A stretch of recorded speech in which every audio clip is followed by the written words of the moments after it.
Hello and welcome to the Washington Institute. I'm Rob Satloff, the director of the Institute, and I'm delighted to welcome you to this very special event focusing on Israel's fourth election in just 2 years.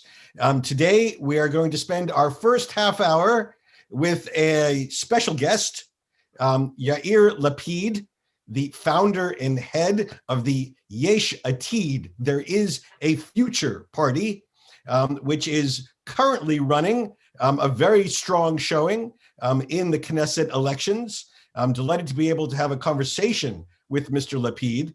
After this 30-minute conversation, I'm going to turn to a panel of experts, Tamar Hermann from the Open University in Israel, one of Israel's leading pollsters, and my colleague at the Washington Institute, David Makovsky, expert on Israel and Arab-Israel relations, the head of our Koret program on Arab-Israel relations.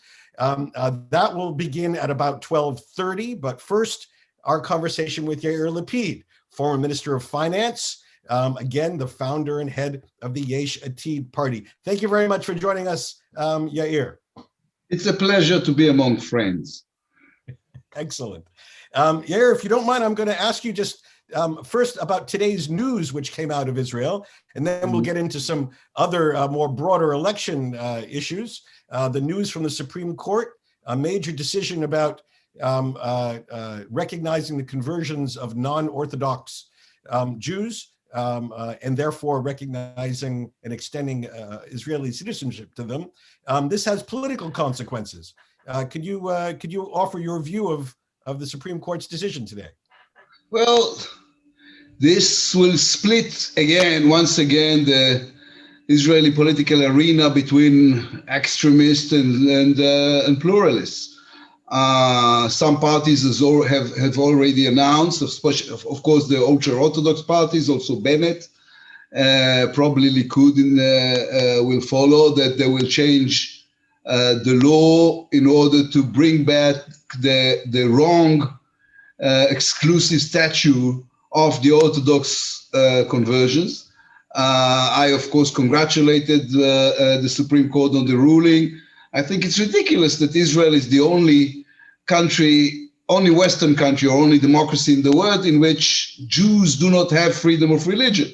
It should be the other way around. So my true belief is that this is the right ruling, and actually it should be the law of the land, not the Supreme Court ruling. Knesset should have announced that a long time ago. We alienated the majority of the American Jewry, of European Jews, of every Jew who doesn't follow Orthodox ruling.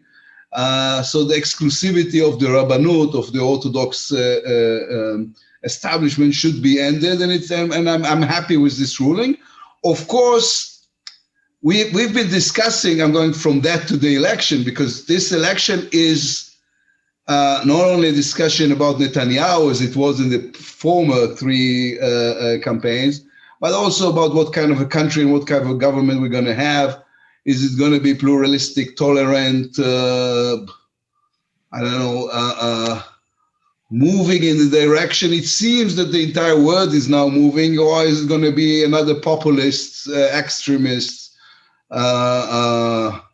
with more than a hint of bigotry, the way we have now. So, and the only good thing I can say about this is we're going to know within 3 weeks, 3.5 weeks. Yair, just on the Supreme Court decision, is any fear that this will energize the ultra-Orthodox parties who will view this as a special cause to bring out the vote in even greater numbers, that this will have an electoral impact? Well, energize opposing to what, and empower in opposing to what?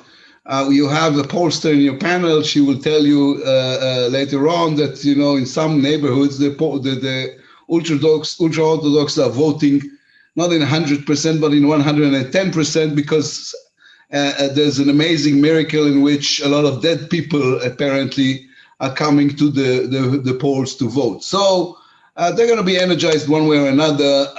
Hopefully, it's going to energize the liberal voters, because it defines, once again, that we're in a struggle for the character of Israel as a democracy, the balance with even, you know what, the sacred balance between Judaism and democracy, between Israel as the nation state of the Jews and the ability to be pluralistic, to listen, to have respect, has been terribly disturbed in the last two, 3 years with the nation state law, with other issues, and especially with the total dominance of this ultra-Orthodox extremist ruling.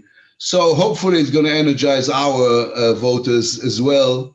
I cannot tell you about the ultra-Orthodox. Yeah, they're going to be angry, but for what? For being able, for the country, for recognizing other great supporting the Jews as part of our nation. I don't even see the point.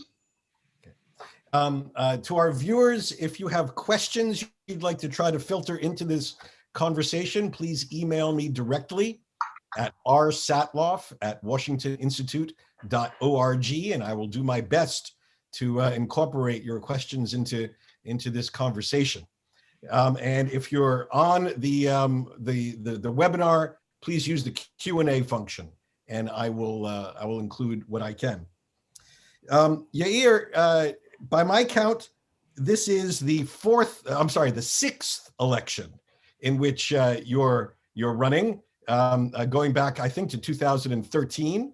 4, of course, in the last 2 years, but then 13 and 15. That's quite a lot of elections in just 7 years. If you don't mind me asking, using a phrase from the holiday that's coming up in about a month, why is this election different from all others? Why do you expect this outcome perhaps to be different from all others? Actually, it is different from the last 3. We ran as a united party in the last 3. We used what we used to be blue and white. So it was actually an American-like election, in which you had 2 big parties running against each other, with the natural advantage the incumbent already had, or usually have. Now it's an election about coalition, ability to create coalition. Instead of 2 big parties, we're going to have one mid-sized plus party, which is Likud, and another 3 mid-sized parties, which is Yesh Atid is going to be probably the biggest, and then there's the New Hope of Saar, and there's Bennett, and then there's Lieberman and others. So the ability to form a coalition from number of parties, which is something that is very strange to the American voter, is going to be a crucial thing in this election. So in this sense, these are a very different election. I will add to this that the 3 elections we had were not about the coronavirus, the COVID-19, were not about the way the state has handled the epidemic, was not about the kind of governance needed to deal with that kind of crisis, which is a combination of economy, health, and governance. Israel did well in terms of bringing in the vaccines, did terribly bad on anything else. We have, I think, as of this morning, we have 5,700 and some dead from the epidemic. Cyprus next door has 230. New Zealand has 29, and Taiwan has 7. So, it's very easy to track, which we did, being the opposition, the kind of faults that the government and the kind of accidents and the kind of wrong deeds the government was doing. This was not handled very well. And I think the majority of Israelis understand nobody's dealing with the agony and the pain of the Israeli middle class trying to save himself from the pandemic. So these are different. These elections are different from the three that came before in terms of the sentiment. On the other hand, people are not as energized or electrified as they were. And I think there's going to turnout voters is going to be a huge factor in this election, but nobody knows how to read it thus far. Fair enough.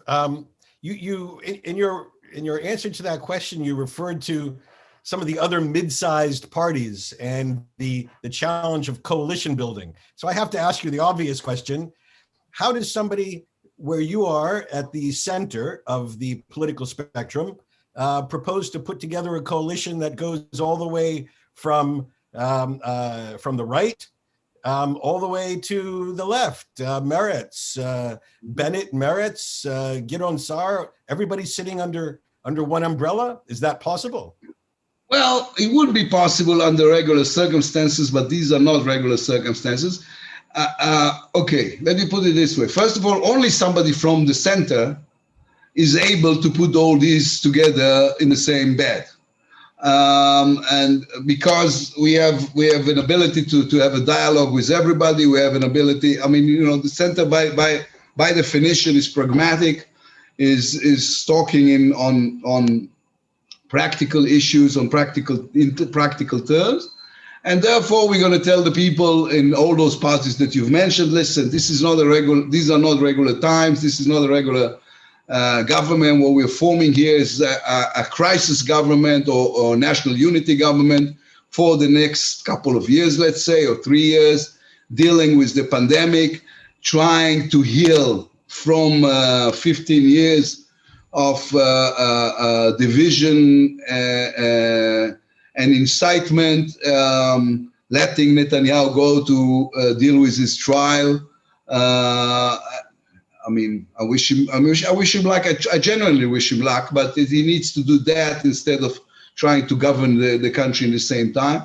So it's going to be like a national healing kind of government, and only the center is capable. I mean, if somebody from the right was in charge, let's say Bennett, in charge of constructing a government, he has no way of dealing with, as you said, Meretz or Labor in its current form, which is leaning even more to the left than it was before. So I think only the center has a fair chance of dealing with all those moving practicals, trying to form something from there. Having said that, it's going to be a nightmare. I mean, it's gonna be hellish. I mean, I have no idea how we're gonna do it. I need to see the results first. We'll be smarter on March 24th in the morning. Okay, fair enough. So let me ask you a few diplomatic questions that also have a bearing on what we've just discussed. Questions that are especially relevant to American ears, given the issues on the U.S. Israeli agenda. You're on record as supporting the concept of separation between Israelis and Palestinians. What does that mean in practice? I mean, if you're prime minister in April, May, June, how would you begin to implement a process of separation? Well, first of all, just to make things clear, separation means the two-state solution. It's just the act of separating towards the two-state solution. This is the only reasonable or the only real doable thing. So here's where I differ from the Israeli right and from the Israeli left. I differ from the Israeli right because I'm saying the two-state solution. I mean, the Palestinians should have their own, they should have self-recognition.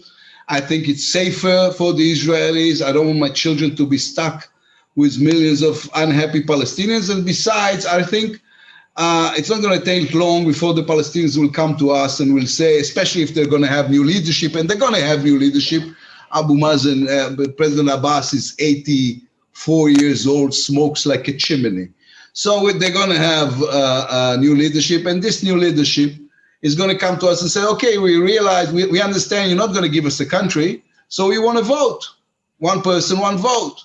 If we say, yes, we're not a Jewish state anymore. If we say, no, we're not a democracy anymore. Therefore, we need to move forward with the two-state solution. Here is where I differ from the Israeli left.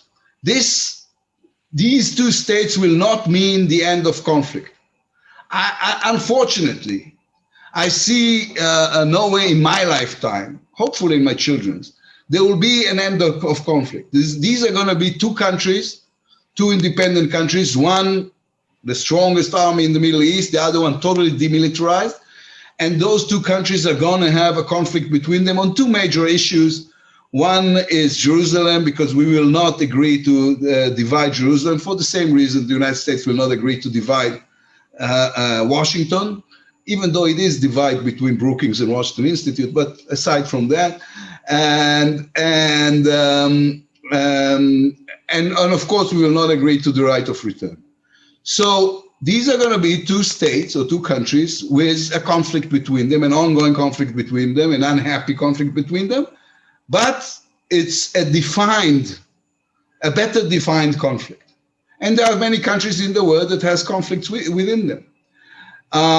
We have to move forward with this through, and on this, the Abraham Accords has opened new opportunities. We have to move forward to a regional conference to do this with the Saudis. We'll have to wait and see how the relations between the new administration and the Saudis progress. But basically, the Gulf countries, the Saudis, the Egyptians, the Jordanians should help us and the Palestinians form a regional conference and start negotiating. It's a long, long road, but we have to take the road less taken, and through that, start the long road towards the two-state solution. So this is what separation means to me.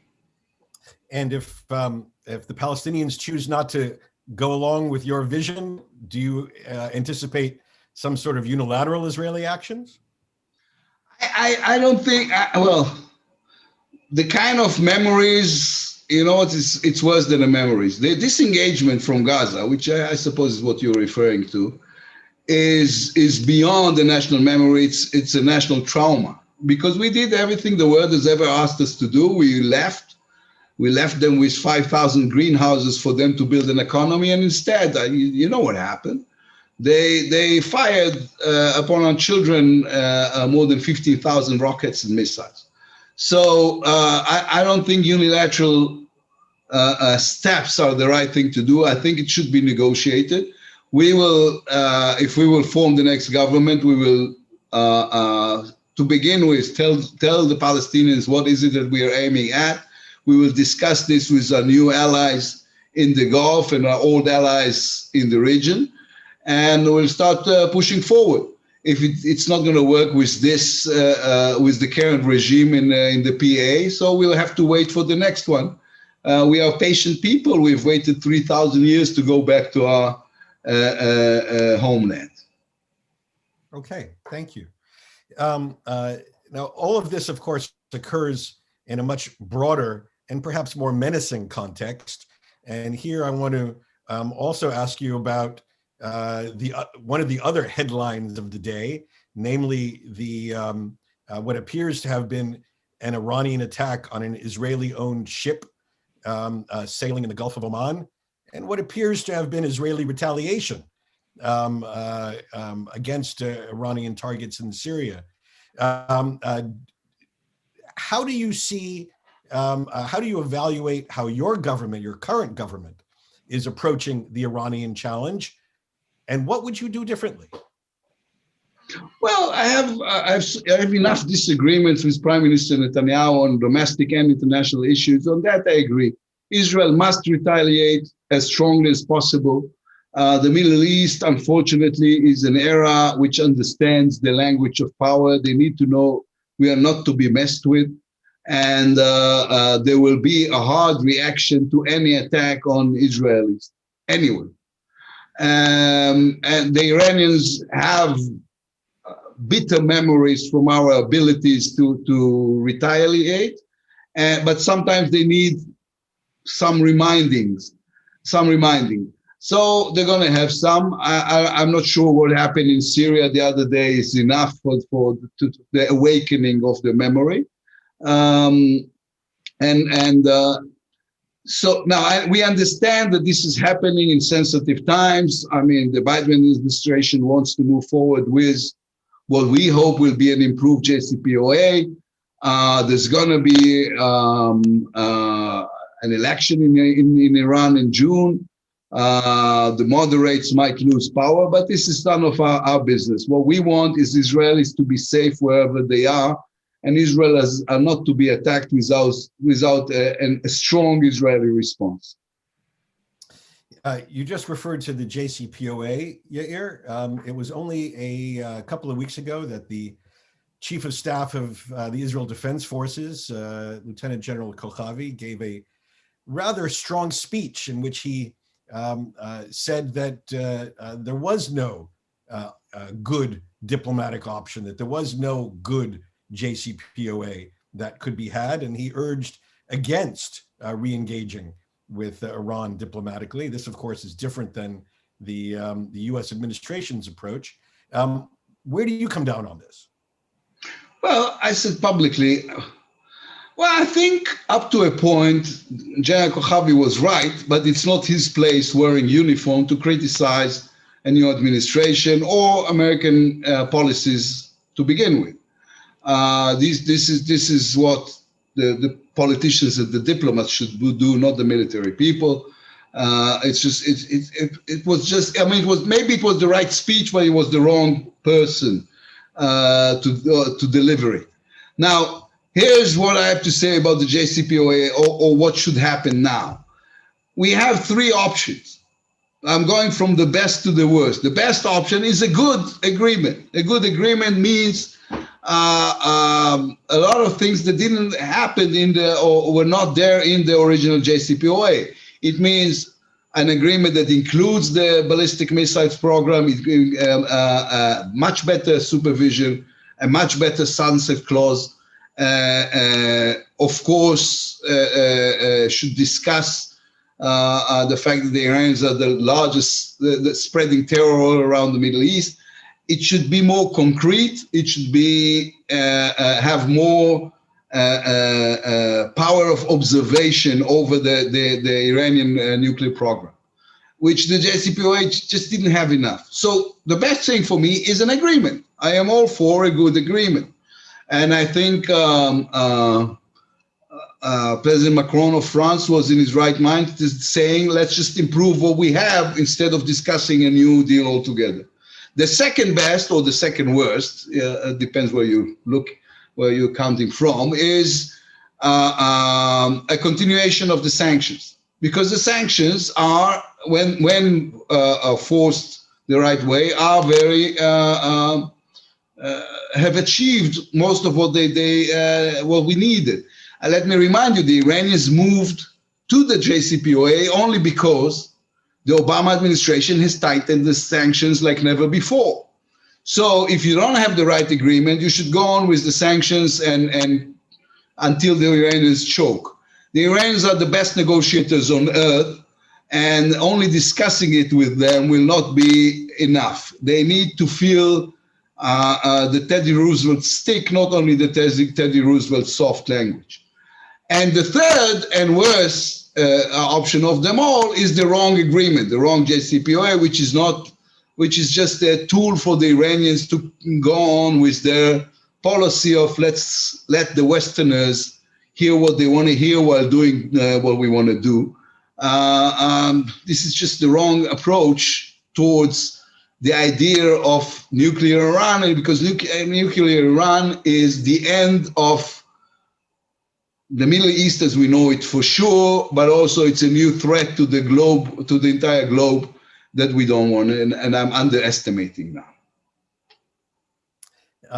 I want to ask you about how you, where you're sitting, view what appears to be at least an attempt at shifting the emphasis of American policy, in the sense that President Biden has so far spoken to only, it took weeks to speak to any Middle Eastern leader.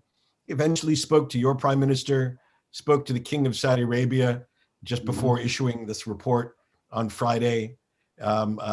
He's spoken to leaders all around the world, but clearly the Middle East doesn't have the same resonance, the same priority in American foreign policy that it did in previous administrations. How is this viewed from where you sit? Is this wise? Is this correct? Is this a mistake? If you had 5 minutes with Joe Biden, what would you say to him? I will tell him that he should follow his own policy towards Israel and the Middle East. His long life. I mean, he's been one of Israel's best friends on the Hill, on Senate, and he knows his way around. So, and there's another thing. Every American knows and remembers, because it's a national scar, that if you ignore the Middle East will come to you. And you don't want this to happen. I mean, I think it was President Biden himself, who said once that Israel is the cheapest carrier the United States have on the ocean. In terms of dealing with issues that if Israel was not here dealing with, probably it will end up hitting American soil. So I understand completely, because this is the new world we live in. And I'm a new American president that says, I have to deal with the climate change, because we have to deal with the climate change. I have to deal with the trade war we have with China, because it's a crucial issue for American economy and American future. I totally understand this. And of course, this is a president that comes to office in a time of a terrible pandemic that hit the United States pretty hard, and maybe wasn't handled as it should have. I'm sure all the Americans on this conversation listened to me saying we have 5,700 people who died from COVID-19 in Israel, and they said, well, we wish. So even in relative terms.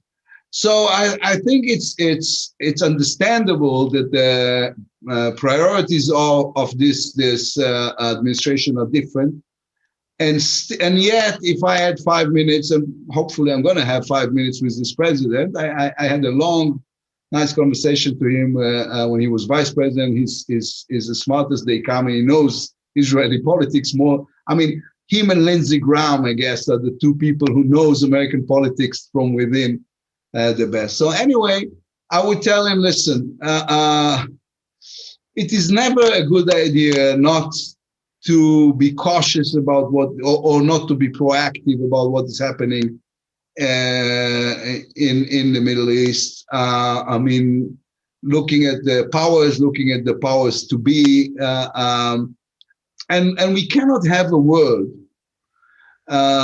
in which the superpower ignores its duties as a superpower.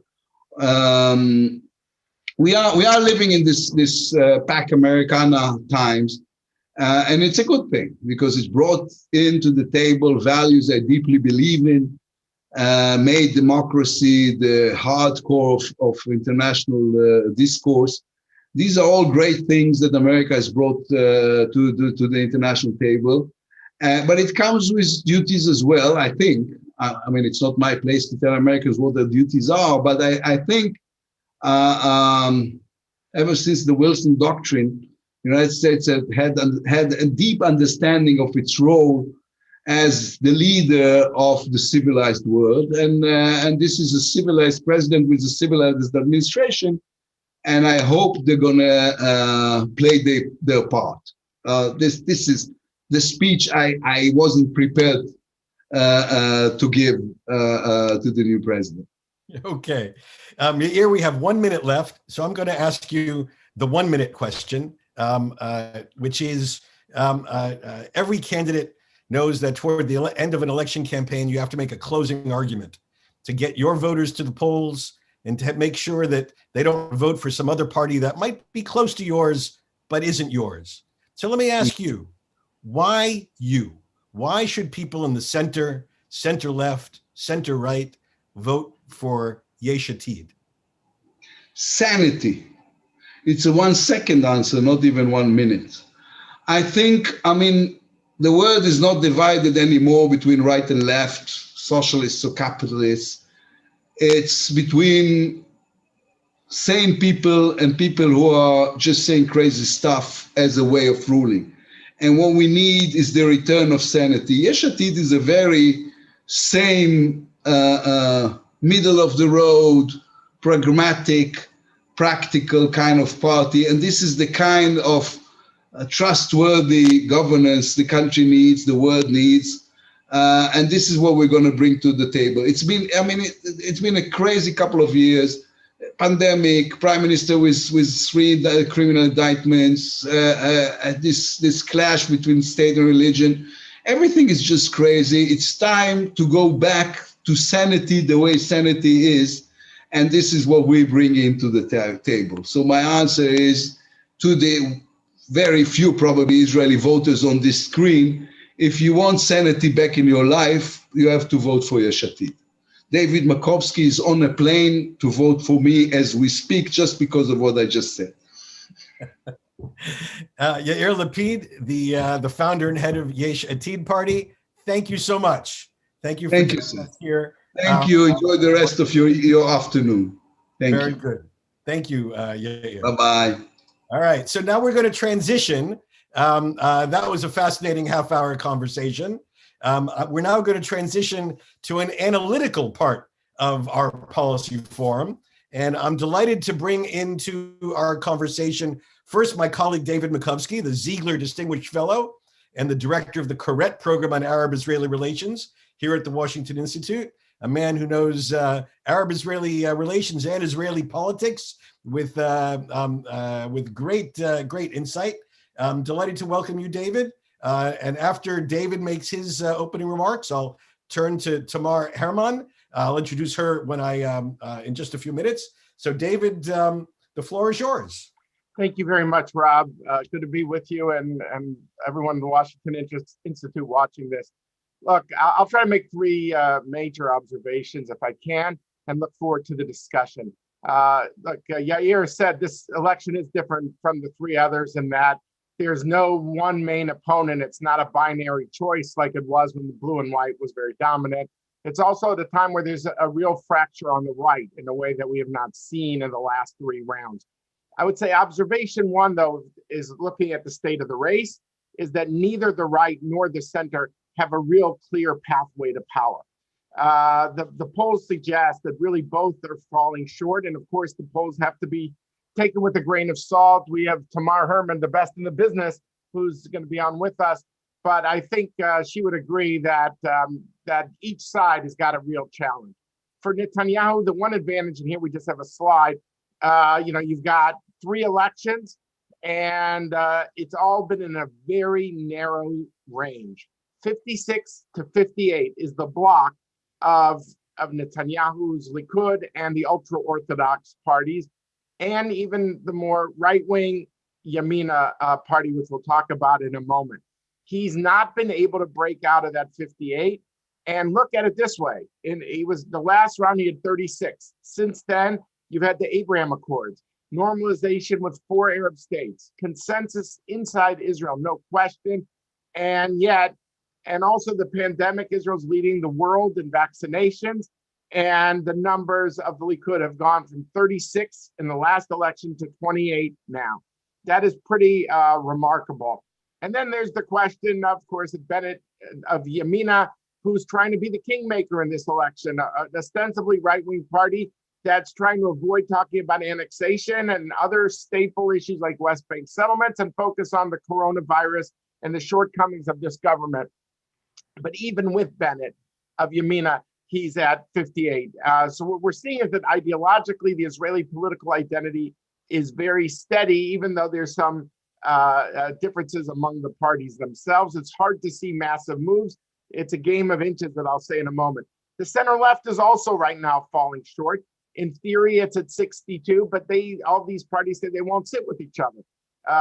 You have Gideon Saar's more right of center party and Bennett's right-wing party saying they won't sit with the joint list. Avigdor Lieberman, his Russian immigrants party, So in theory, it's got 62, but when you strip some of this away, they're at 53.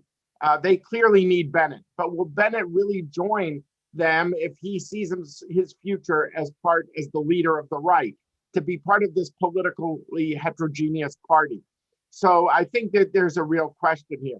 Also, if Shimon Peres was alive, I'm sure the man who loved the play on words would talk about the fractions of factions, that this is a case of where small moves could have big consequences.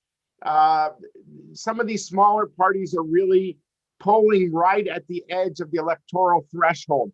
Will Labor, Meretz, Benny Gantz's blue and white, will they make it? Will somebody lose? Will the right wing, you have the Prime Minister of Israel is trying to stitch together a far right party. Why? Because each one is afraid that if you don't stitch this together on each side, that some of these votes, you don't hit the 4 seats, all those votes are wasted. That could be up to 140, maybe even 160,000 votes.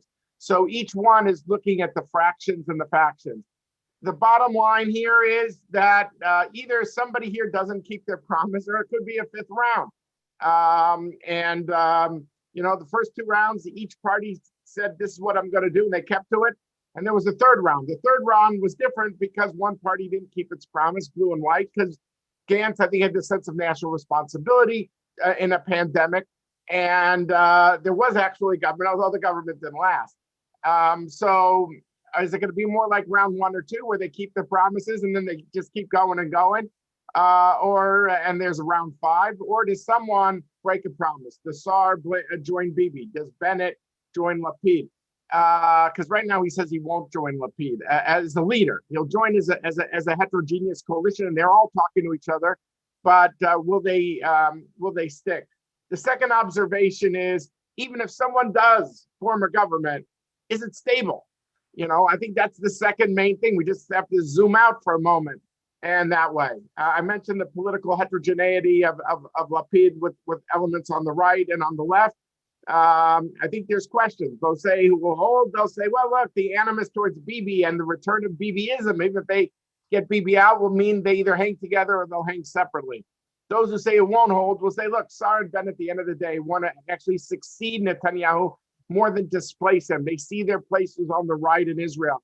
And that means that it's going to be very hard for them to displace Netanyahu. And if they do, to keep this heterogeneity of a coalition together. Those in the pro-Netanyahu side said, look, well, we're stable if we get our 61. And Bibi keeps talking about that, a coalition of the right. But he really wants an insulation of the parliament. And it's unclear to me that all 61 really want to give him that insulation for his trial so that he cannot be prosecuted. So how stable is that? And then the final point I want to make is really the question of what does this mean for the United States? What are the policy implications? By the way, it was interesting to hear Yair now with you, Rob. You know, he sounded Biden-esque, saying that I want to put together a government of national healing. It could have been something taken from the Biden talking points, and it proved to be very successful after a time of 4 years of polarization, whether you like President Trump or not. But I think, you know, the 2 points that I take away just in terms of the United States is the question of, at best, Israel won't have a government till May.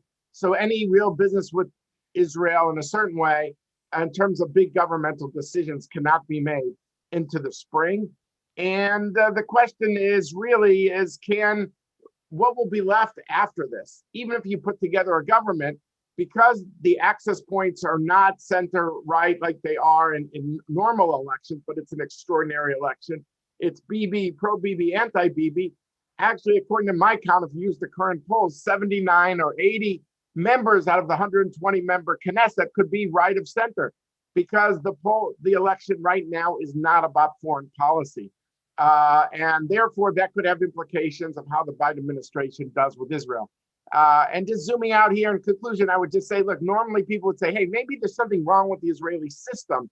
Why isn't there any talk of electoral reform? You know, 4 elections in 2 years, this is not normal. But it's ironic that there hasn't, sometimes the news is what doesn't happen.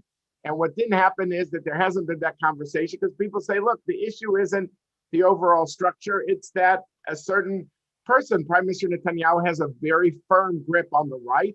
And it's more about his relationship to his voters than it is about the system. Still, it's amazing me how Israel could keep going like this. It doesn't have a budget. It hasn't really, have 4 elections in 2 years is not a pathway forward for stability. But with everything said, I think, given all my points here, I do think it's possible that there is a 5th round. I wish I could be more optimistic, but if I look at the state of the race and I look at the stability of these coalitions, I'm left with some really profound doubts about this. I'm sorry to have to conclude on such a kind of downer note.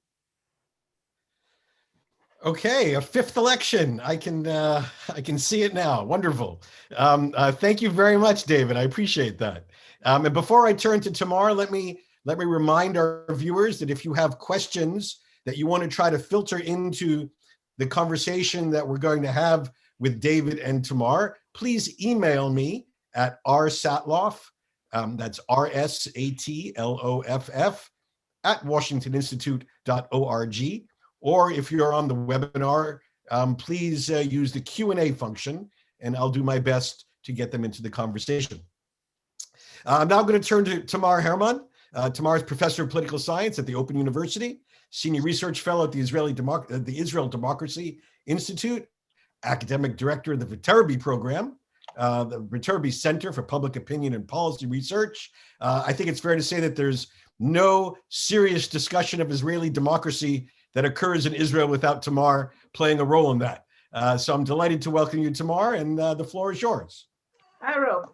As David did the polling part so wonderfully, I can be more of a political scientist in order to explain what is behind all these phenomena that David was referring to. So my first comment will be regarding the left, center, right structure in Israeli society as of today, because we used to think in the past that it is left and the right and about 50-50, like it used to be in the early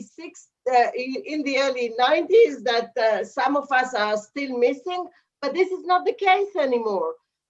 For many years now, the numbers on the right side are significantly higher than they are on the center and the left taken together.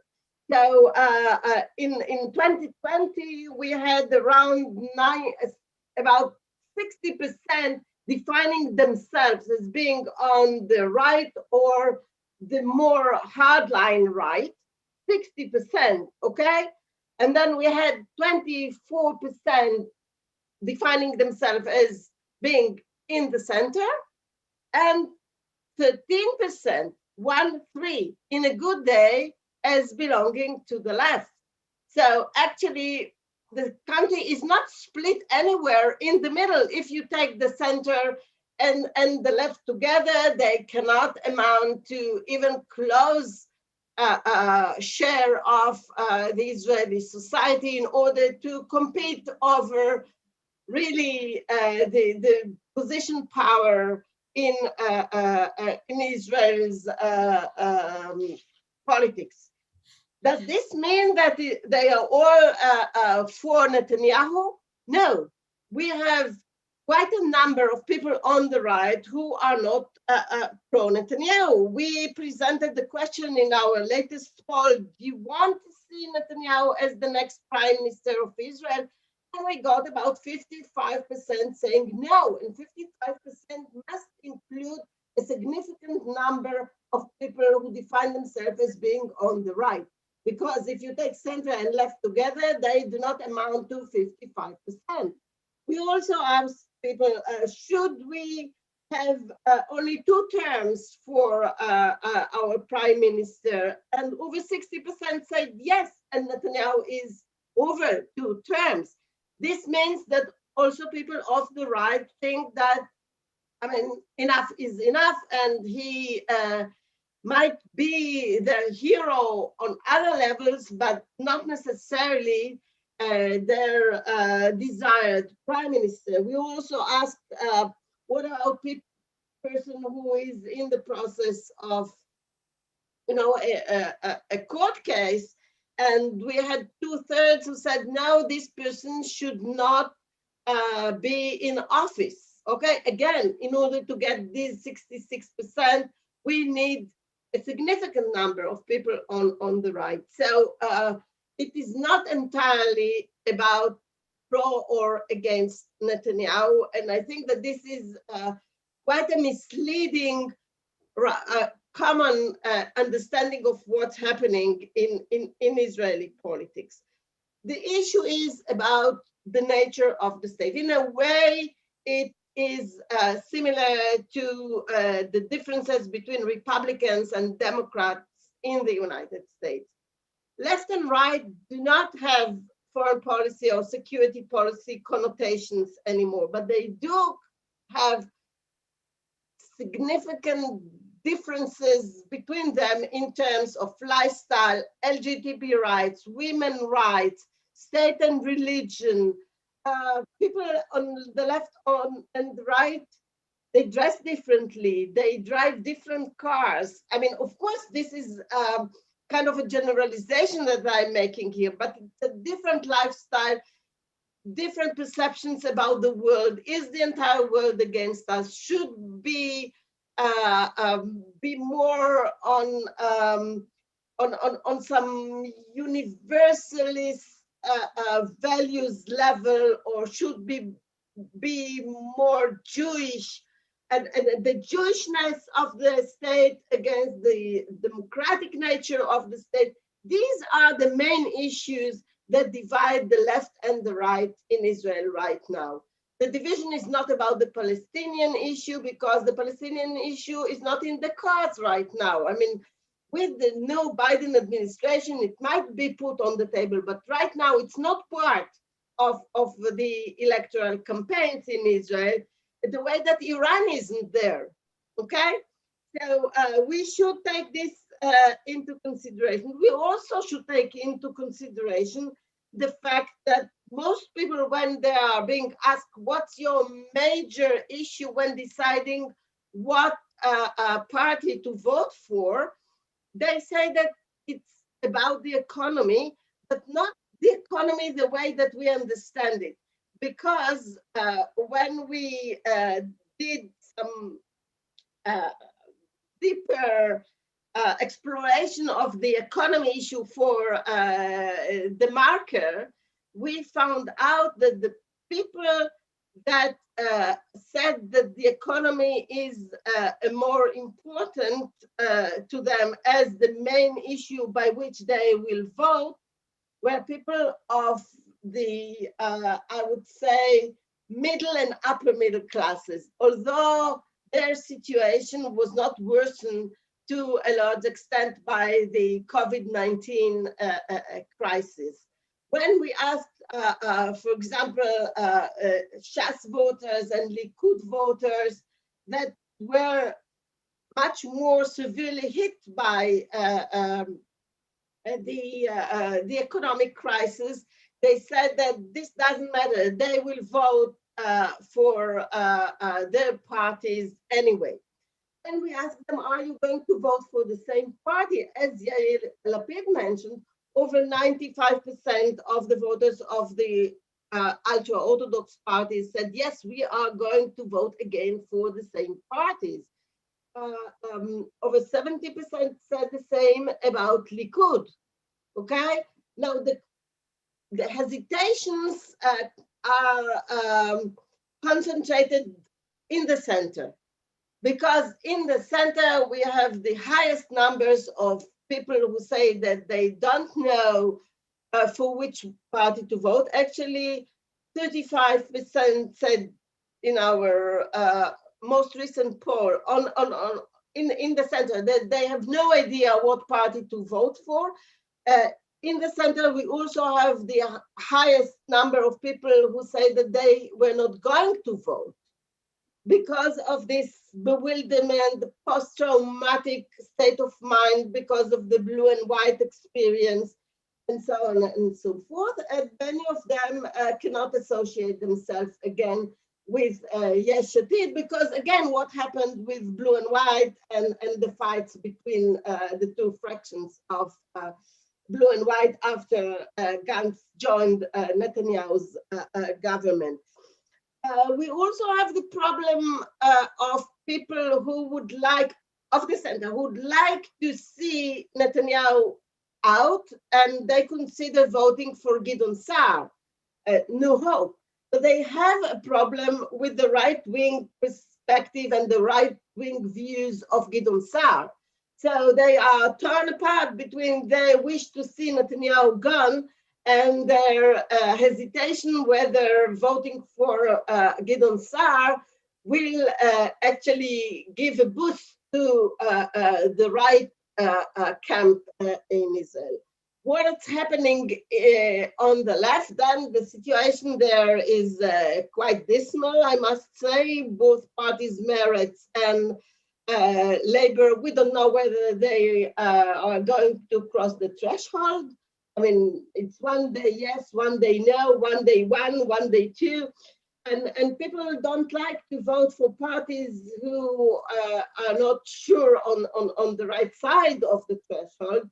And also there are certain problems. The seventh candidate of Labor, Ibtissam Morana, that put some posts in the past that are very difficult to swallow to many, I would say, classical Labor voters. So people who used to vote Labor are considering whether they would like to give Labor their vote because the party is now closer to Meretz, in which case, why do we have two left-to-left parties to compete over this space, which, as I mentioned, is only 13%. Now, as for the Corona impact, it is there, but it is less there than what I referred to at the beginning of my presentation. And this is, should Israel be more Jewish or be more Israeli, democratic? And this issue has not been resolved. It has inculcated into the public discourse over the very foundations of Israeli politics. And I would say that this is where the sides find it very difficult to meet and to come to some agreements, even if they'll have 62 seats after the next elections. These issues are really critical because we actually have a split in the middle, and it is not right and left classical definitions. And this is why fifth elections will not help us either. Now, the question is, how can we change the system in such a way that we will have a conclusive winner at the end of the day? And indeed, the Israel Democracy Institute is working very hard on it. Now, the question is, will the politicians buy it? Because for them, it is a big risk to make such a reform that will in a way, pull the rug from under the feet, and they still have some rug to stand on under the last 4 elections. Very good. Very interesting. Thank you, Tamar. Actually, just on your last point, it does seem to me, hearing you and David go through the election permutations, that in a post Netanyahu environment, I hear you suggest the center-right is going to do extraordinarily well and will be a dominant force. Is that, am I reading you wrong?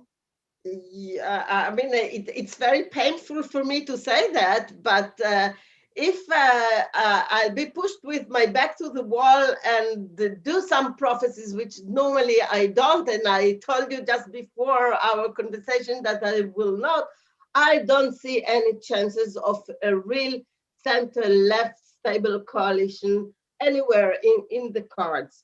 Yeah. We may see some parts of the center joining forces with some soft right parties like Lieberman, maybe Yamina, maybe Gideon Sa'ar, but this will not be a stable coalition. It may be a transition phase to something else, but the Israeli Jewish majority group is on the right due to the higher birth rate of the more religious segments, due to the dead end in the discussions with the Palestinians, and due to the lack of any charismatic figure on the left and updated agenda. They do not put it forward right now, so I don't see them coming to power. Yeah.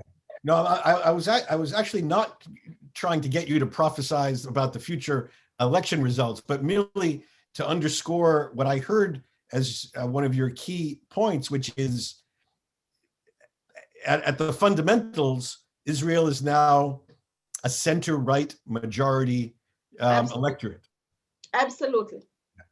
And David, how does that reality, Israel as a center-right majority electorate, how do you see that translating into this coalition that Tamar doesn't want to talk about, but I can ask you about, namely a potential? I know you touched on it in your opening remarks, but do you think it's a practical possibility? And we just heard Yair Lapid offer, I think, one of his few public remarks on how he would actually try to put together such an awkward coalition. David, you're mute.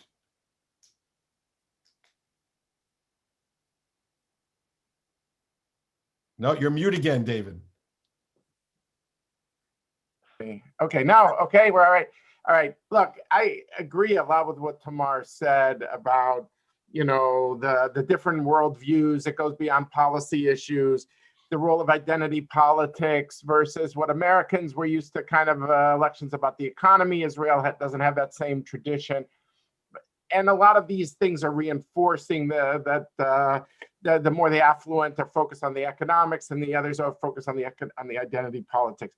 Here's where I think I'm a little more hopeful than Tamar is that I know I've seen the Israeli public kind of rise above some of these divisions just last summer. This is an ancient history. I'm not going back to Yitzhak Rabin in the 1990s. I'm talking about when we had a debate that we watched over there about annexation versus a deal with the United Arab Emirates. And what I saw was a policy position that looked a mile wide, but ultimately was an inch deep. Because when the Israeli public was offered something very practical, tangible, of something they could gain economically and in terms of their role in the Middle East, and something in terms of their regional standing and international standing, they went for it with two hands, 80 to 20%. You can't get Israelis at 80% to agree whether it's light outside or dark outside. As you know, Rob, very well, how fractious Israeli politics is. So I'm not, is demography destiny? To a certain way, yes. But I also know that when there's a kind of careful framing of policy choices, because ironically, Netanyahu, who was for the annexation thing, but dropped it like a hot potato when this became the price of the Emirates deal, the fact that the public swung around with him and you never hear the word annexation, and Naftali Bennett, who's supposed to run to the right of Netanyahu, he never raises it. Now, I'm not here to say that the right has lost its agenda. Clearly not. And this is an extraordinary election because of the COVID aftermath and all that. But what I see is a country that's somewhat perched in a way that leadership, whether it comes from the United States or from Israel's own leaders, can make a difference. It's not as ideological. Look, we've seen a number we haven't had a chance even to mention this today, but the ultra-Orthodox, that because of some of the problems in the ultra-Orthodox sector, let's be clear, most of the ultra-Orthodox are law-abiding, but because of some of them has really angered a lot of Israelis, and 52% on the right say they don't want the ultra-Orthodox in the election. Does that fit in the next government? Now, most people say, yeah, but it won't happen because they do have a very strong hold. But I see more fluidity in some of these categories, that some of the views on foreign policy and on religion and state, they're not all monolithic on the right. As actually Tamar pointed out at the start, of her remarks. So, you know, look, the American system is you need about 50% to win. Of course, we have electoral college and we have examples of people who won without 50%, but maybe they had 48.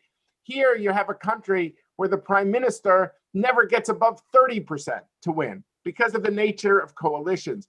So I'm bringing all this just to say is that I do think there's more fluidity and people should not be reaching for antidepressants or anything like that, because I think the Israeli public, when there are the right opportunities, has come forward.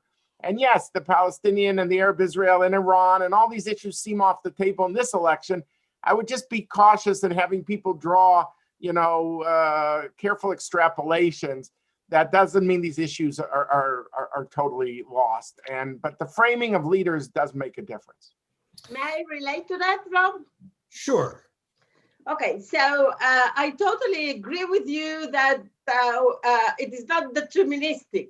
Yeah. However, as I mentioned at the end of my former presentation, we don't see any innovative agenda on the center and on the left. We don't see anyone who could be such a leader that can really make this change so people will move from the right to his territory. And as for the annexation and the peace agreement or the normalization agreement, well, for the average Israeli, the status quo in the West Bank is just wonderful. They don't want annexation because they don't want to deal with a new intifada and whatever. So it was just on the declarative level that annexation was there. Most people on the right did not want to move their cheese from one place to another. The present situation is very good for Israelis. I mean, leaving the COVID-19 on the side, but the situation good. The economy was booming. Unemployment was like 3% before COVID-19. People were happy with life. And now on top of it, they can go to Dubai and celebrate. I mean, they didn't pay any price here. There was no give and take. And therefore, I totally agree with you. If there is some black horse somewhere that will appear and say, guys, I can bring you some new world, new Middle East, something that was not, never tried before. It's not a new Oslo kind of a process. Of course, it may happen, but do you see anyone there that can do that? Unfortunately, I don't. All I can say, Tamar, and I know I'll see back to Rob in a second. All I can say is, and I wrote my transition paper on this very point, on the need to move forward on both. And I think it's gradualism. I don't think it's transformative. There's nobody that's going to come in and sweep everyone off their feet. But I can imagine countries, including the Saudis, that could make certain gradual moves that would have an impact on Israeli decision-making. Again, not a Sadat-like moment that's transformative, but could reframe certain policy choices. But I don't want to take Rob's. All right. So actually, I want to bring this back just to the election, if it's all right, since we're 3 weeks away or so. Let me ask both of you about the politics of the 20% of the Israeli electorate, thereabouts, that we haven't discussed yet, namely the Arab electorate. Fascinating developments among the Arab voting public, how they're organized, what they might consider doing, is there really a percentage of Arab voters, a substantial percentage, that are going to vote for Benjamin Netanyahu in this election, given his comments about their voting patterns in previous elections? So let me start with you, Tamar, just to give us a little update on how the Arabs are organizing themselves, and then David, some of the politics that has to do with the Arab vote. Okay, obviously the joint list, which was such a big success in the former two elections, has lost much of the people's trust in it. Many Israeli Arabs are very frustrated with the functioning of the joint list members of Knesset on various grounds, mainly their inability to bring back home more bread and butter for the Israeli Arab sector. They are being accused, and I must say that it is not totally justified by their own constituency for dealing too much with the Palestinian issue, with the relationship between Israel and the Arab states, and so on and so forth, and doing too little for their own voters. And we should also keep in mind that there are significant segments within the Israeli Arab public that are very traditional, very religious, in a way closer to Shas party than to Meirav Michaeli and Meretz party, right?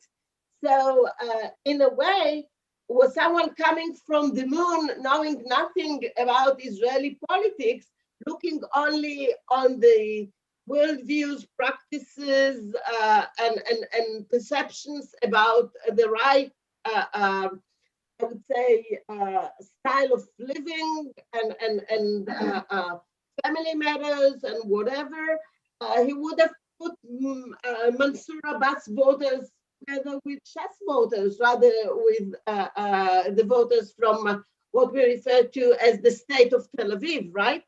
So there are some tectonic changes within the Israeli Arab population.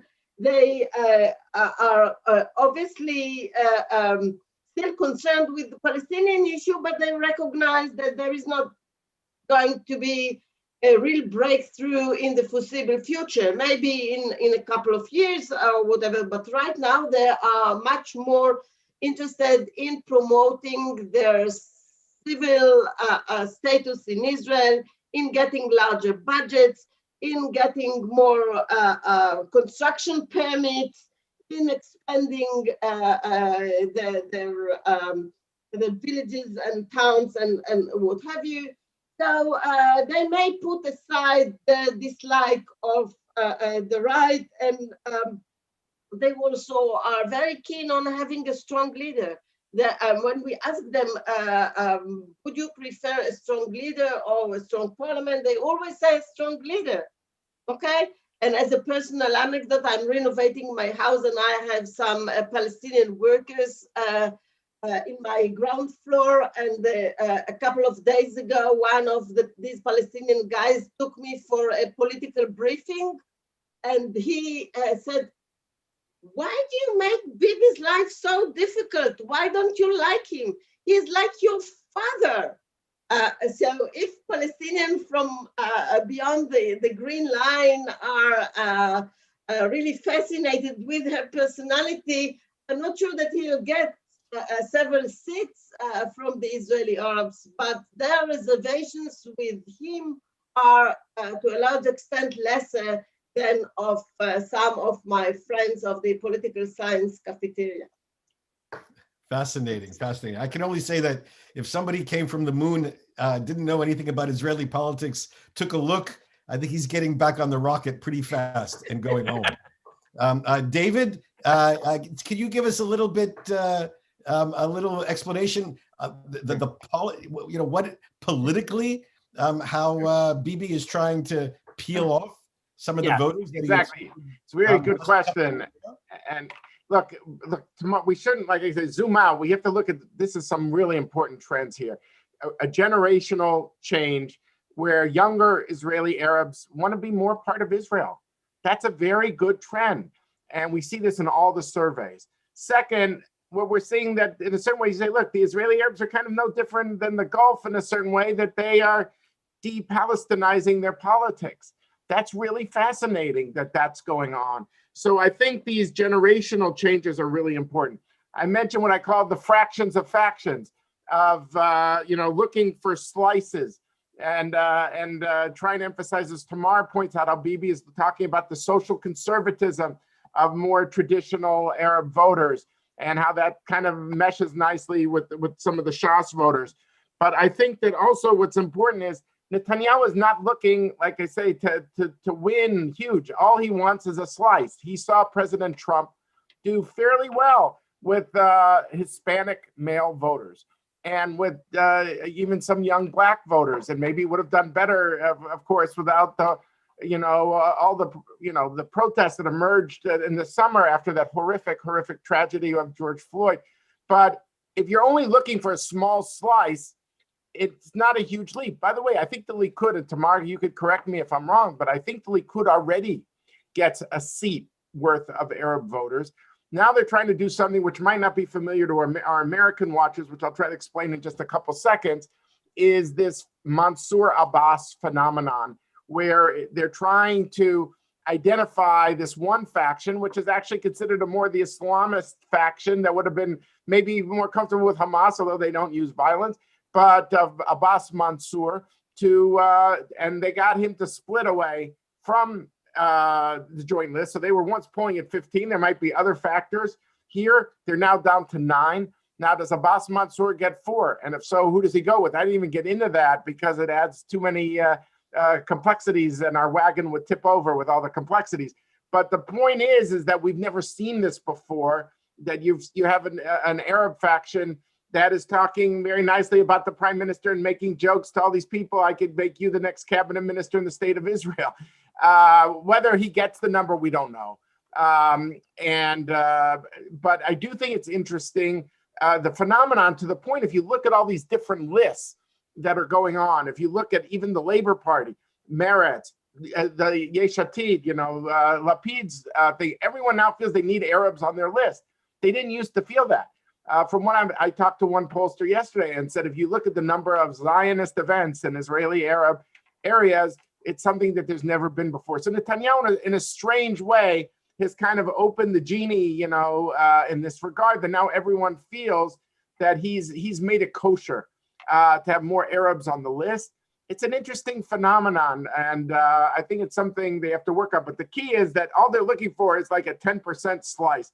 They're not looking to transform or anything like that, because the numbers are trying to get from 58 to 61. And Netanyahu, as usual, you could say a lot of negative things about him, but there's nobody that identifies trends usually quicker than him on the political spectrum. So actually, that's an interesting and helpful lead into the next question I wanted to ask you. You say that Netanyahu identifies trends very well. He certainly embraced our former president when our former president embraced him. That trend is now gone here in Washington.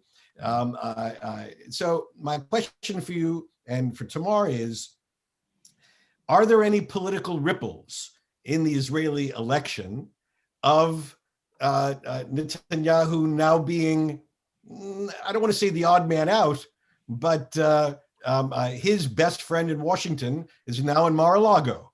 And there is as they say, a new sheriff in town, a very pro-Israel sheriff, a sheriff who is proud to call himself a Zionist, someone who knows and has worked with Netanyahu for decades, but a very different sheriff than the one we had over the last 4 years.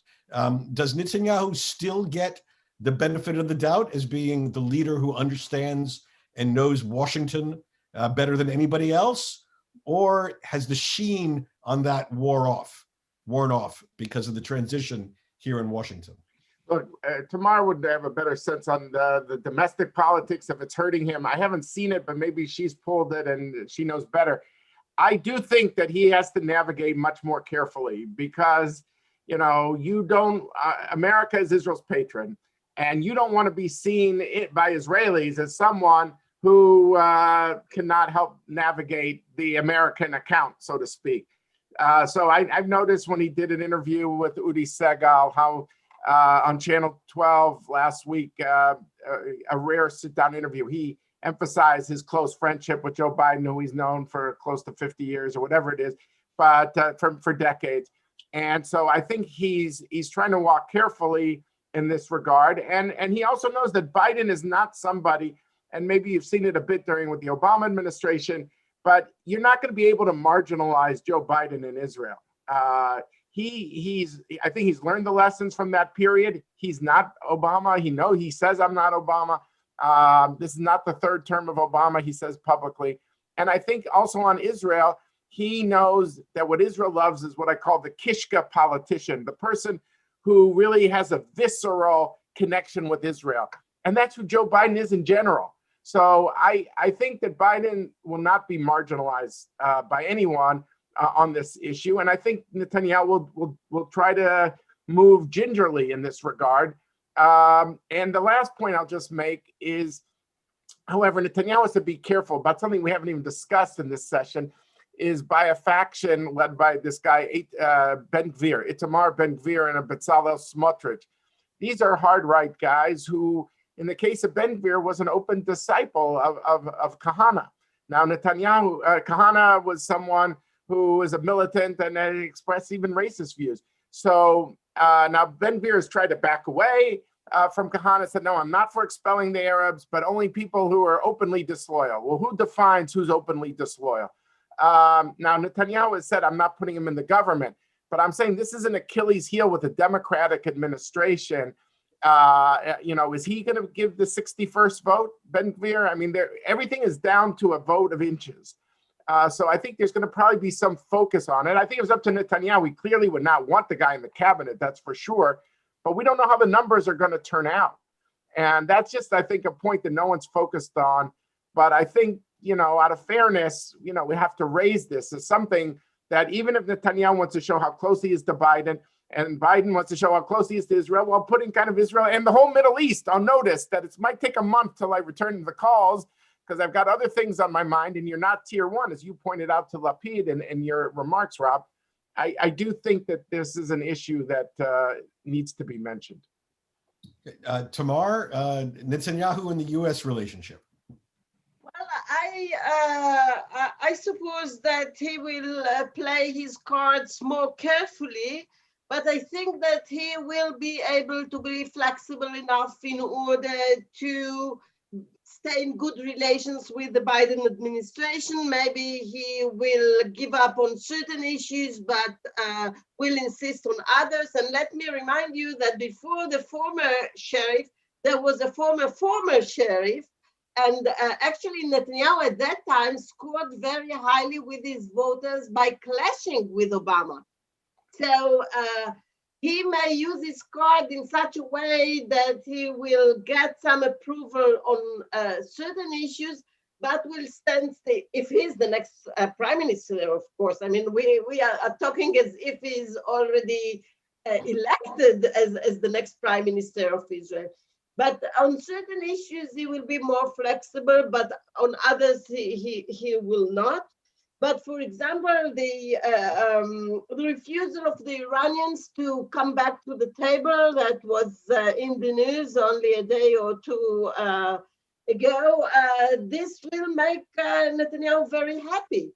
He will tell Biden's administration, okay, you see, I mean, who you are going to talk to and on what.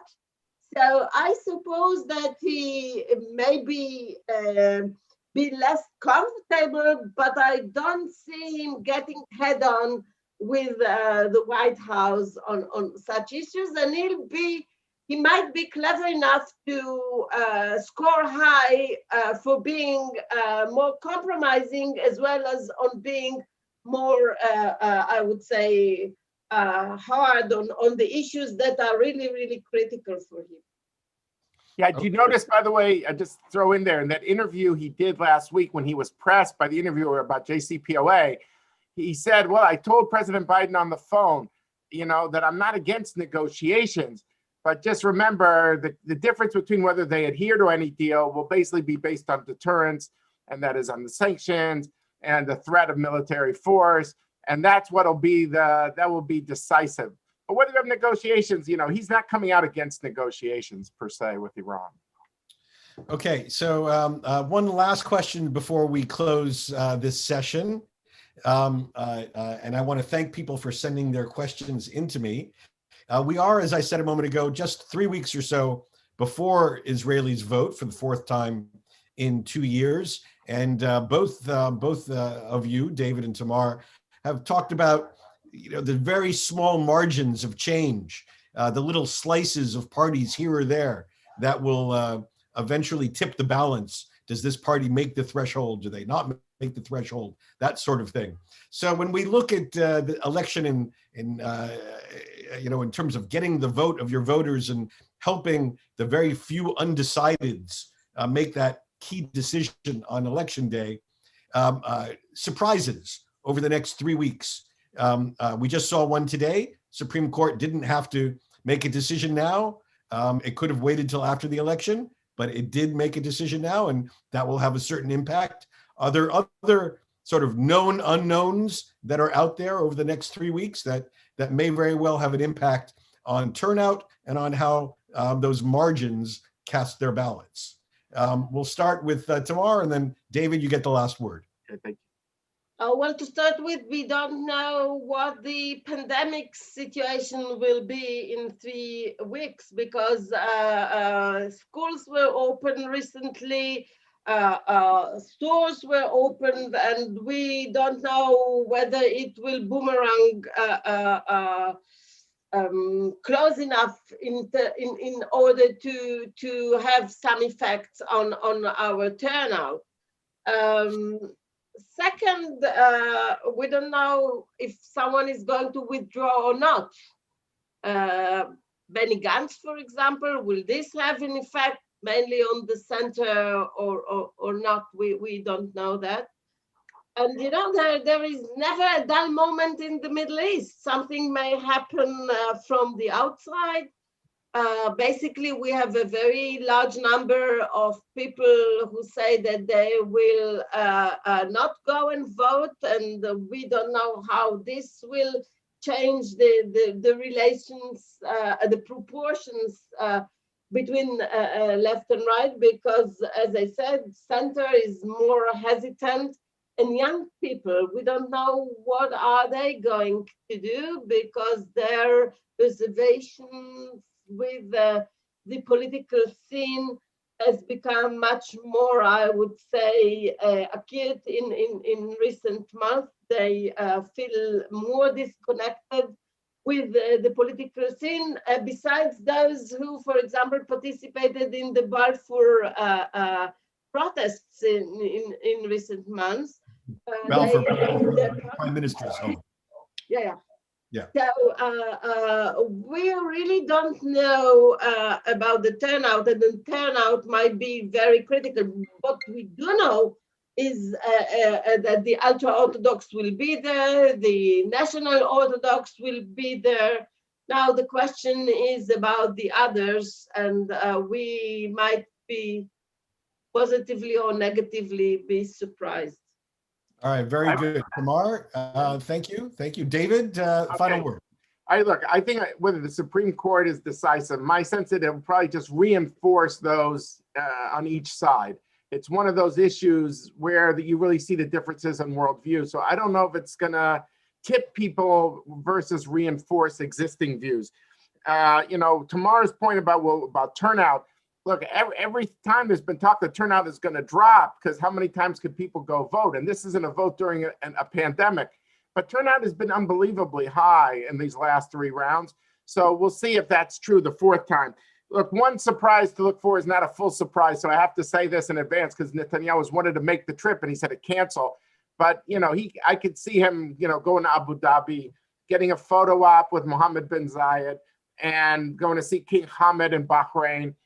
This would be the first time there'd be a photograph with him and these Gulf leaders because they were not at the Abraham Accords at the White House lawn. But I don't consider that a full surprise. Look, the guy, I always want to narrow it down to like one variable for our viewers to kind of zoom in on, and that is Naftali Bennett. I mean, he's supposedly the kingmaker in this election, but I just don't know, given how intense Israel is and how raucous the media and all the pressures are, if he's going to be able to maintain this ambiguity for 3 more weeks. He already cracked last week when he said he wouldn't go under Lapid. And I think, given that he could turn the election, I just don't see the Israeli public. They're not a bunch of softies. I don't think they're going to allow him to just maintain that ambiguity.